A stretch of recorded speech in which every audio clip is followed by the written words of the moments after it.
It was a dark and stormy evening in Crestwood Estates, a once peaceful gated community now shrouded in ominous shadows and crackling thunder. Amidst the howling wind and torrential rain, Karen's frantic voice pierced through the tempest as she dialed 911. 911, what's your emergency? Came the calm professional reply. I'm being threatened.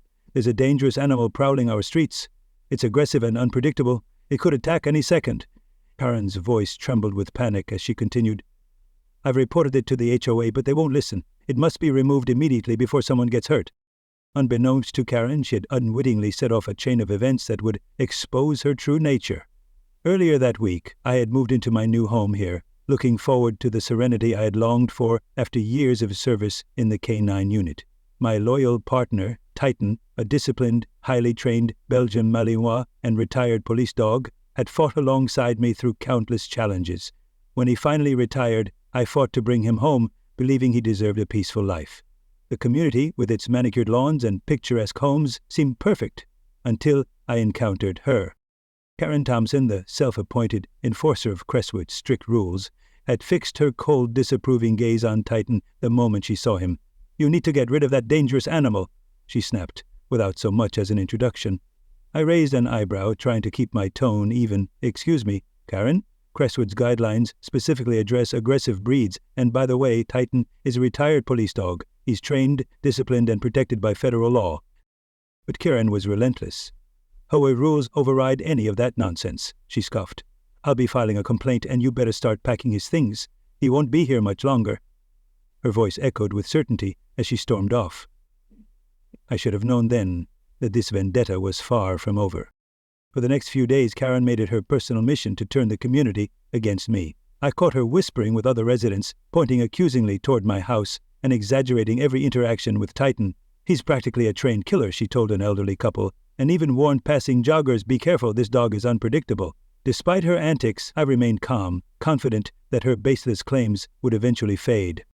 One afternoon, while Titan and I were in our backyard practicing routine commands, Karen watched from an upper window with her phone in hand, filming every move. Then, as if scripted for drama, a stray cat darted across my yard. Instantly, Titan bolted after it, but the moment I issued the "leave it" command, he halted and returned obediently to my side. It was a textbook example of controlled professional behavior, yet Karen's edited video would later suggest otherwise. The very next morning, I found an HOA violation notice tacked to my door. Immediate removal of aggressive dog required. Failure to comply will result in fines. I sighed, knowing exactly what was coming next. I knocked on my neighbor Mark's door. He was the HOA treasurer. This has got to be a joke, right? I asked. Mark looked uncomfortable as he explained. Karen sent a video to the board showing Titan chasing something, but it's clearly edited. I think she left out the part where he obeyed your command. My frustration boiled over. Determined to set the record straight, I marched over to Karen's house and pounded on her door. When she finally answered, her smug expression faltered under my glare.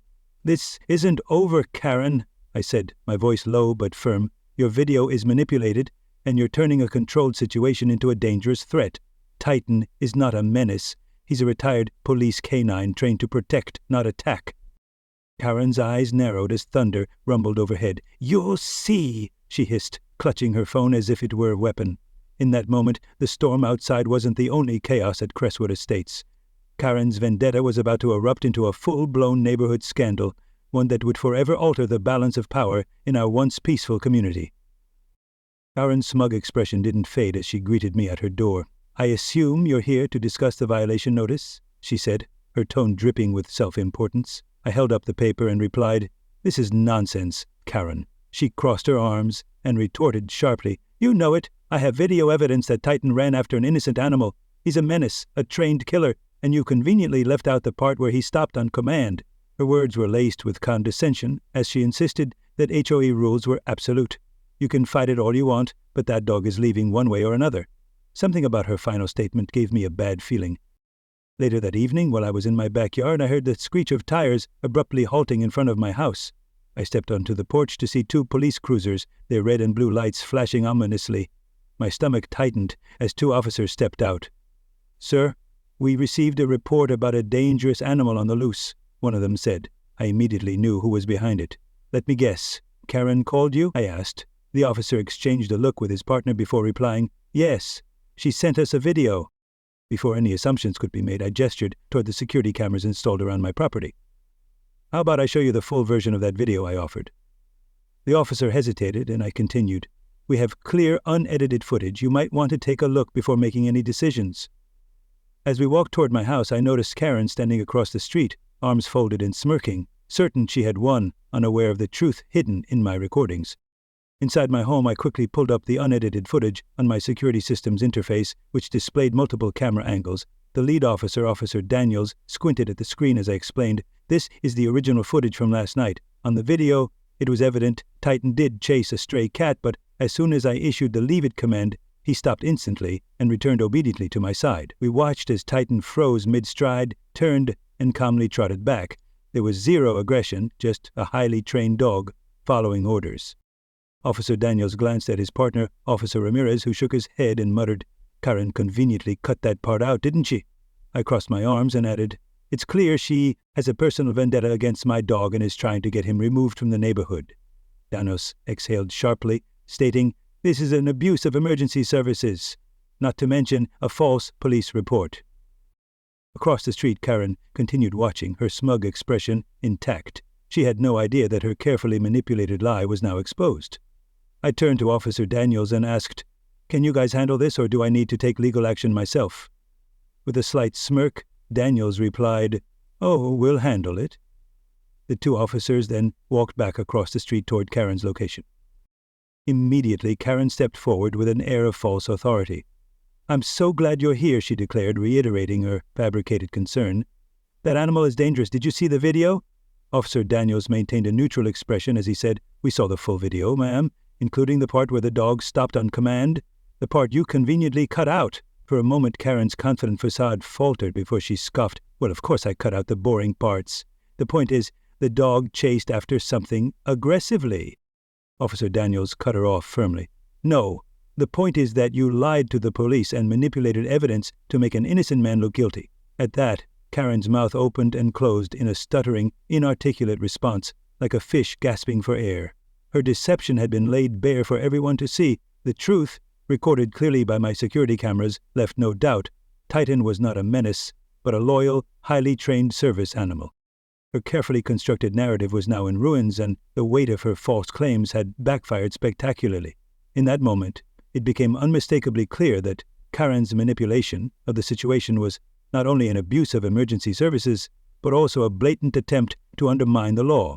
The evidence was irrefutable, and her lies had been exposed for all to see. Gasping for air like a fish out of water, Karen's lies couldn't hide the truth any longer. Officer Ramirez interjected bluntly, "It could have attacked someone, but it didn't." He continued, "Given that Titan is a former police canine, I can assure you he's better trained than any pet in this neighborhood." At that, Karen's eyes widened in disbelief. "Wait, what do you mean, police canine?" she demanded, her tone incredulous. I stepped out of my doorway, my voice steady as I said, "Titan isn't just any dog. He was a law enforcement officer before I retired, and do you know what that means?" I paused deliberately, letting the weight of my words sink in. It means that falsely reporting him as a dangerous animal is a crime. At this, Karen's face flushed a deep, startling red, a shade of red I'd never seen on her before. Officer Daniels, maintaining a cool demeanor, added, "I didn't know, but how was I supposed to know? You didn't even bother to ask." His tone was measured as he continued, "Instead, you wasted police resources on false accusations." Karen's lips pressed into a thin line, but she wasn't finished yet. "But HOA rules clearly state that aggressive breeds are banned," she insisted, her voice rising. "Belgian Malinois aren't banned under federal law when they're trained service animals." I smirked, shaking my head, "Which means your HOA rule doesn't apply here." Karen took a step back, suddenly looking very small. "I was just looking out for the neighborhood," she stammered defensively. Officer Daniels exhaled sharply and shook his head. "Listen, ma'am, here's what's going to happen. You will not call 911 again unless there's an actual emergency. If you do, we will charge you with making a false police report. Do you understand?" Karen's lips trembled as she attempted to protest. "You can't do that. I was just... Do you understand?" she muttered, biting her lip before nodding stiffly. I could see her rage boiling just beneath the surface. She wasn't the type to let something go easily, even when she was clearly in the wrong. As the officers returned to their cruiser, Karen turned on her heel and stormed back into her house, slamming the door behind her. I exhaled slowly, watching the police vehicles recede into the distance, and couldn't help but wonder aloud, "Think she'll try again?" Mark, my neighbor, who had been watching from his driveway, ambled over, shaking his head. "Knowing Karen, she'll just try a different angle," he remarked sagely. The next morning I awoke to find another HOA violation notice taped to my door. This time the fine was an outrageous $5,000, citing a violation of dangerous animal policies. I clenched my jaw. This was beyond Karen. She was actively abusing her position, twisting rules to suit her vendetta against Titan. "Karen wants to go the legal route," I muttered to myself. "Fine. She has no idea who she's messing with." I read the notice twice to make sure my eyes weren't deceiving me. $5,000 for violating a non-existent rule. I quickly walked over to Mark's house, holding up the fine notice. "You were right," I said. "She's trying a different angle." Mark took the paper, scanned it, and let out a low whistle. "Damn, she's doubling down hard. Did she even run this by the rest of the HOA board?" Mark's side look said it all. "I'm technically on the board, but Karen doesn't let anyone else make real decisions. She bullies everyone into agreeing with her." I crossed my arms and asked, "So what's the best way to deal with this?" Mark smirked. "You're ex-law enforcement, right?" I nodded in agreement, then added, "Then hit her where it hurts." "Legally?" Without wasting a minute, I picked up the phone and called Ryan Carter, an ADA law expert and former military JAG attorney who had handled HOA nonsense before. I sent him everything: Karen's edited video, the police report, and that bogus fine. Within an hour, his response came through. "Your HOA president is in violation of multiple federal laws, including the Fair Housing Act and the Americans with Disabilities Act. They cannot override federal protections, and your fine is legally baseless. I'll draft a cease and desist letter immediately." That was just the beginning of the end for Karen's reign, and I knew that justice in a fair community was finally on the horizon. Within an hour of sending off the edited video, police report, and that bogus fine, I received a response from my attorney. "Your HOA president is in violation of multiple federal laws, including the Fair Housing Act and the Americans with Disabilities Act. She cannot override federal protections, and her fine is legally baseless. I'll draft a cease and desist letter immediately." True to his word, within 24 hours, Karen's mailbox held a formal legal notice on official letterhead outlining precisely how her actions had violated federal law. The notice warned that if she persisted, the HOA could be sued for discrimination against a service animal. That was just step one. By that same evening, my neighbor Mark called me. "Dude, Karen just called an emergency HOA meeting," he said with a mix of disbelief and amusement. "She must have gotten your letter." I smirked. "You coming?" he asked. "You bet I am," I replied. The meeting was held at the neighborhood clubhouse, and by the time I arrived, the room was packed. Word had spread quickly about the legal threat, and the rest of the HOA board wasn't happy. Karen sat at the head of the table, red-faced and fuming. "This is ridiculous," she barked as I took my seat among the board members. "We have rules in place to protect this community, and this man is threatening us with lawsuits." I remained silent, letting her dig her own grave. After a moment, board member Mrs. Cunningham cleared her throat. "Karen, we need to discuss the legality of your decision. Did you consult the board before issuing that $5,000 fine?" At that, Karen stiffened and retorted, "I made an executive decision as HOA president." The board members exchanged knowing looks. Mark leaned forward and said, "That's not how it works, Karen. You don't have executive power. HOA decisions are supposed to be voted on." Her jaw clenched as she tried to justify herself. "It doesn't matter. He's an aggressive dog. He brought a weapon into this neighborhood." That was my cue. I stood up and placed my hand on Titan's head, who sat obediently by my side. "Titan is a federally recognized service animal and a retired police canine," I said firmly. "He is protected under federal law. Your personal opinions don't override the Americans with Disabilities Act or the Fair Housing Act."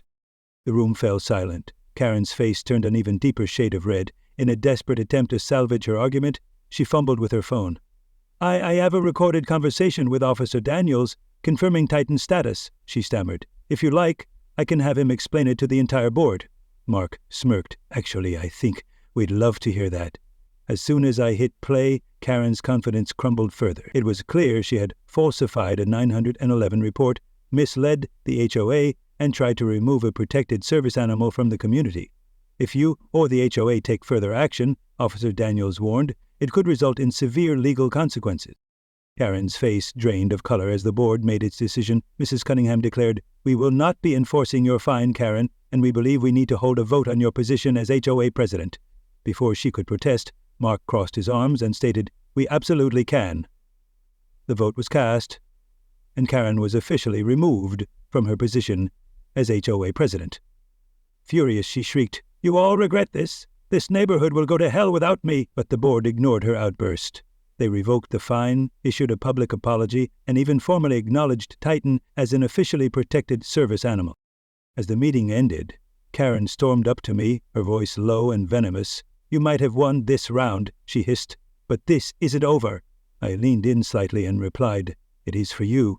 With that, Karen's reign over the HOA was officially dead. Yet, true to her nature, she wasn't ready to admit defeat. Instead of backing down like a reasonable person, she doubled down on her vendetta. The very next day I noticed her standing across the street, arms folded and glaring, determined to find a new angle in her desperate bid to reclaim control.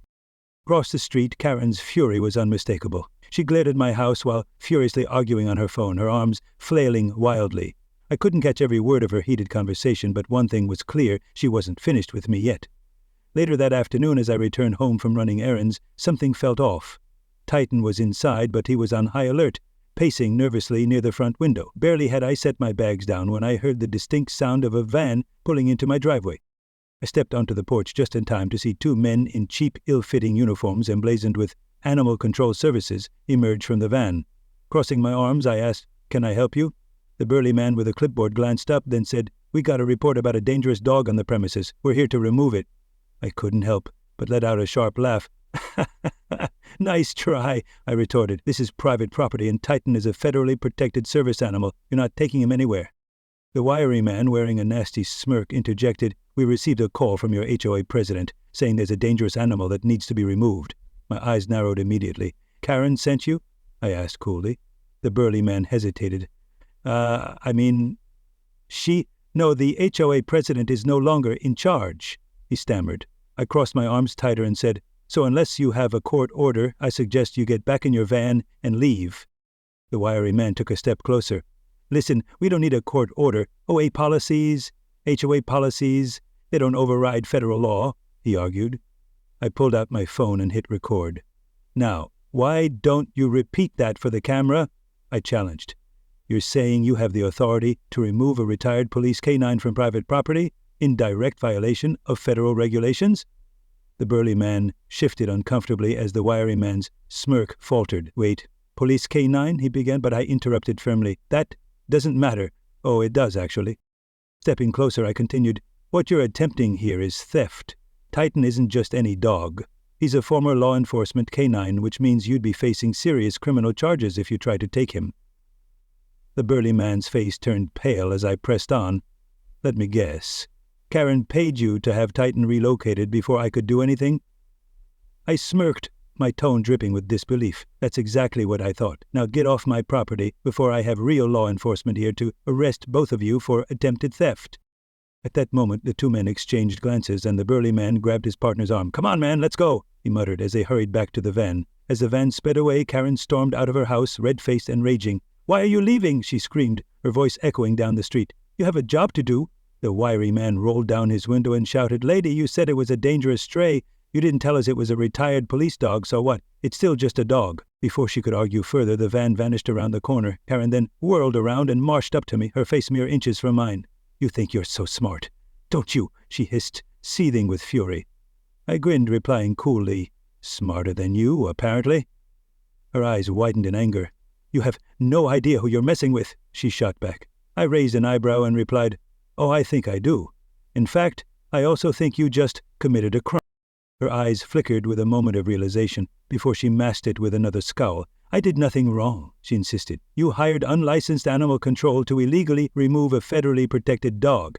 That's attempted theft, and let's not forget your false police report last week." Karen's mouth opened, but before she could form a coherent response, I pulled out my phone again. "I think it's time we make another call, this time to the real authorities," I declared.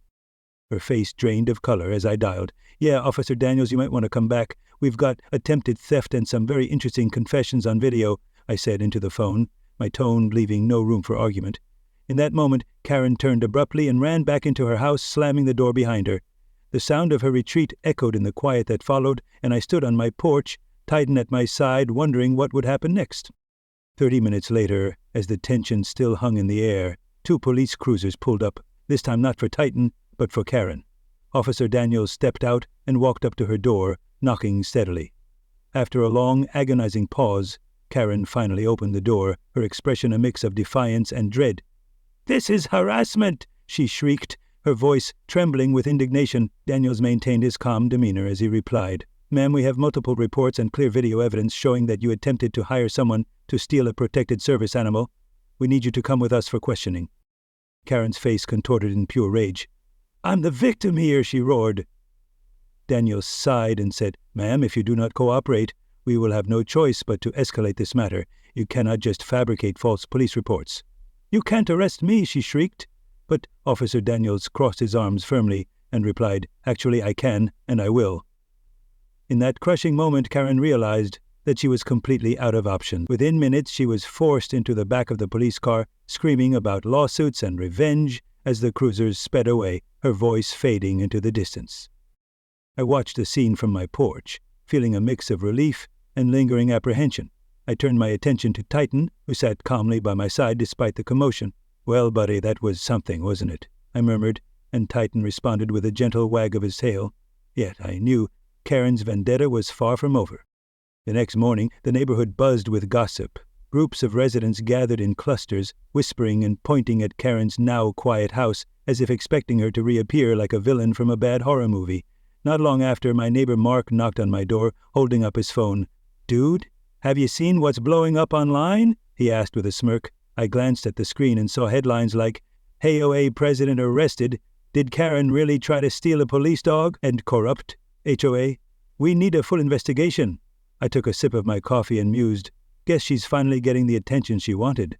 Mark chuckled, adding, "Yeah, but she's not going to like where this leads." By noon, an emergency HOA meeting was called, this time without Karen. The remaining board members and a mob of homeowners filled the community clubhouse, the atmosphere tense and filled with anger. Acting President Mrs. Cunningham nervously cleared her throat. "We want to assure everyone that the HOA does not condone Karen's actions, and we are fully cooperating with the authorities." From the back of the room, someone shouted, "Then why did you let her get away with this for so long?" Murmurs of agreement rippled through the crowd. Mark leaned toward me and whispered, "They're losing control fast." One homeowner demanded a full audit of the HOA's finances, while another complained about a $500 fine for planting daisies. Just as the meeting reached a fever pitch, the doors slammed open, and there she was. Karen, wild-eyed and disheveled, her hair a tangled mess and her face etched with unfiltered rage. "You think you can do this to me?" she shrieked, storming toward the front of the room. "You think you can just replace me?" 2 officers, including Daniels, stepped forward from behind her. "Ma'am, you are not supposed to be here," one of them stated firmly. Karen whirled around, fury blazing in her eyes. "I built this HOA, and now you're all turning against me?" she demanded. Mrs. Cunningham held her ground, replying, "Karen, you were removed from the board. You no longer have any authority here."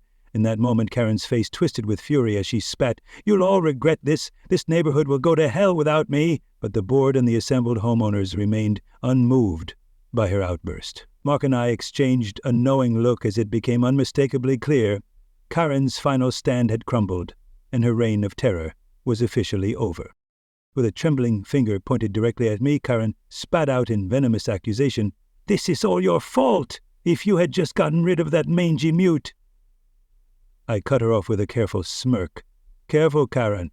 You don't want another charge added to your record." Officer Daniels had already warned her, and now her desperate outburst only confirmed her mounting frustration. Before she could gather her thoughts, Daniels stepped forward again. "Ma'am, you need to leave now," he stated firmly. But Karen wasn't done.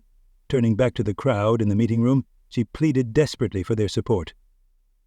"Don't you see? Without me, this place will fall apart, crime will rise, and property values will plummet." Her voice echoed against the walls as a voice from the back shouted, "Oh, her the real crime!" Laughter erupted from the assembled homeowners, and in that instant Karen's face contorted with unbridled rage. Yet even as she raged, a cold truth began to set in. She had lost completely. Her kingdom, built on fear and arbitrary fines, had crumbled around her, and there was no one left to defend her. Out of the moment, "Let's go take the key." Officer Daniels stepped forward once more, his tone measured but unyielding. "Let's be clear, Karen. You have abused your power, manipulated evidence, and wasted police resources. It's time to accept that your actions have consequences." Her eyes flickered for a moment, and then her shoulders slumped in resignation. With no words left to muster a defense, she turned and marched out of the door, muttering curses under her breath as she disappeared into the gathering dusk. The fallout was swift. The HOA board scrambled to save face. A full audit soon revealed that Karen had been misappropriating HOA funds, over $20,000, in unexplained expenses. Homeowners began demanding refunds for the arbitrary fines that had been levied against them. Within a month, the entire HOA structure collapsed under the weight of its own corruption. Karen, now disgraced and facing criminal charges, had no choice but to sell her house and move away. The day she packed up and drove off, the neighborhood threw a glorious send-off. Someone even set up a giant "Good Riddance Karen" banner. There was a full-blown grill-out, music, and even fireworks. As her car disappeared down the street, I stood on my porch with Titan by my side, watching her retreat. Mark clapped me on the shoulder and said, "Dude, you just took down an entire HOA." I smirked, replying, "Wasn't even trying." Titan wagged his tail as if to punctuate that sentiment. In the weeks that followed, peace finally returned to the neighborhood. Gone were the days of ridiculous fines and a power-hungry dictator patrolling the streets. No more unwanted visits from fake animal control or a barrage of nasty HOA letters. Just the sweet, liberated hum of a community finally free to smile and live without fear. People strolled the streets with genuine expressions on their faces instead of scowling in apprehension over every absurd rule. Titan, once maligned as a dangerous dog, had become a local legend, admired and adored. One afternoon as I walked him around the block, neighbors who had once whispered behind Karen's back now stopped to pet him. One older man chuckled. "I don't know what Karen was so afraid of. She was just scared of not having control." Then, later that week, Officer Daniels called me, barely containing his laughter. "You won't believe this," he said. "Karen tried to file a lawsuit claiming she was emotionally distressed by her removal from the HOA." I couldn't help but bark out a laugh. Let me guess, the judge laughed her out of the courtroom? Daniels confirmed with a smirk. "That's exactly what happened. She was lucky she wasn't facing additional charges." That was the final nail in Karen's coffin. Her reign had ended. A new HOA, built on reasonable rules and genuine community input, was quickly established. The remaining homeowners voted to reform the board. No more arbitrary fines, no more power trips, and, as for Titan, he was officially recognized as a protected service animal, his status secured forever. As I watched the neighborhood celebrate our newfound freedom, I couldn't help but feel a deep sense of relief. Current tyranny was over, and at long last, our community was a place worth living in again. With Karen's tyranny finally behind us, the community began to heal. Arbitrary fines and power trips were a thing of the past. In the wake of her downfall, Mark was elected the new HOA president. His very first act was to ensure that Titan was officially exempt from all HOA regulations, a decision that sent the entire room into cheers. I leaned over and muttered, "I didn't really need that, but I appreciate it," to which Mark grinned and replied, "Dude, let me have this moment." Fair enough. A month after Karen's departure, a "for sale" sign appeared in her old yard. Rumors swirled wildly about her whereabouts. Some said she'd moved in with her sister across the state, while others claimed she was renting and already plotting to take over another HOA. I wasn't particularly interested in her fate until the day the moving truck finally arrived. I stood on my porch with Titan, watching as Karen, still stubbornly defiant, refused to make eye contact while climbing into her car. But as she pulled out of the driveway, she finally looked up, and there I was, standing with a satisfied smirk, Titan sitting proudly by my side. The realization hit her hard. She had lost, utterly and completely. With a frustrated slam of the gas pedal, she sped off, disappearing for good. And that, my friends, is how one stubborn HOA Karen learned the hard way that some fights just aren't worth picking. Titan is thriving, and our neighborhood is happier than ever. As for me, I no longer have to worry about ridiculous HOA fines or power-hungry tyrants patrolling the streets. Now, I'd love to hear from you. What's the worst HOA experience you've ever had? Drop your craziest HOA horror stories in the comments below, and if you enjoyed watching Karen crash and burn, don't forget to hit that like button, subscribe, and turn on notifications. Trust me, there are plenty more HOA nightmares to expose. Stay safe, keep your dogs close, and watch out for power-hungry Karens. See you in the next one.